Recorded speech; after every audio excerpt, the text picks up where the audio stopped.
Welcome back. Last year, Central News spoke with Dr. Paul Salmon about the dangers of sun damage. Now, according to a top New Zealand dermatologist, more than 500 people will be diagnosed with melanoma this summer and 80 people will die from it. Melanographer Alison Robinson tells Central News about the medical procedure MoleMap. Alison, for the most common form of cancer in New Zealand, you would think that people would have received the message by now. From your experience, what is the stance in the public on sun protection?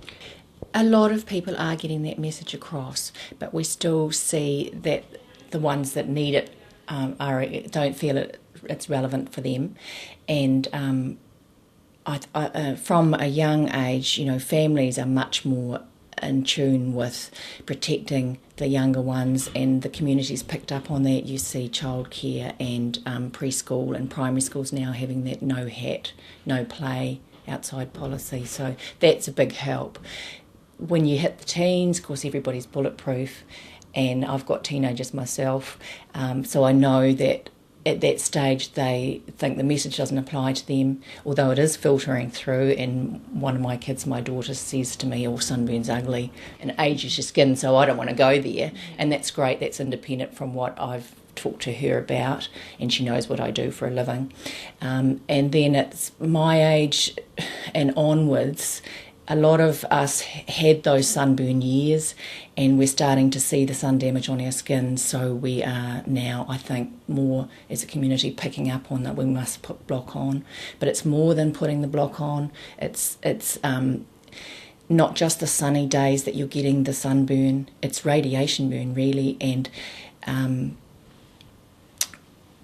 so I sometimes think that when you say to someone, put your sunblock on, and they say, well, it's a cloudy day or it's not that hot, they don't need it, but actually you do, because we've got this beautiful clean atmosphere and the long narrow islands, and I think so the dust particles get swept out to sea and we don't have the smog, and so we're sitting ducks here for the amount of radiation. And because our climate's milder, we're outdoors a lot, summer and winter, and we have to have that protection. Yeah. So definitely with the messages in people's faces each summer, even I guess during the winter a little bit, It is getting across. Yes, it is. It's improved, and people have to be proactive. Yeah. Now tell us about MoleMap. What is it and how does it work? Now MoleMap is a New Zealand initiative. It was started about 15 years ago in 1997 by a group of New Zealand dermatologists, and they were seeing patients who had advanced stage melanoma and it concerned them. They felt that if it was identified earlier, those people wouldn't have, it would have been a different outcome.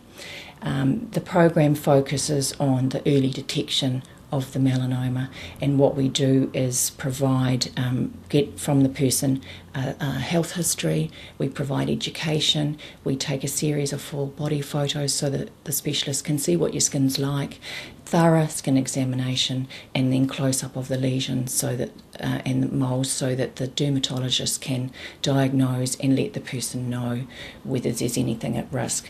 Now everything is done via the computer, so you don't have to live in the same city as the dermatologist, and it means that it's available. The dermatologist care is available to a greater population. We've got about 55,000 people on our books, I think, and 23 branches through the country, and we've got 13 branches through Australia currently, so it's an invaluable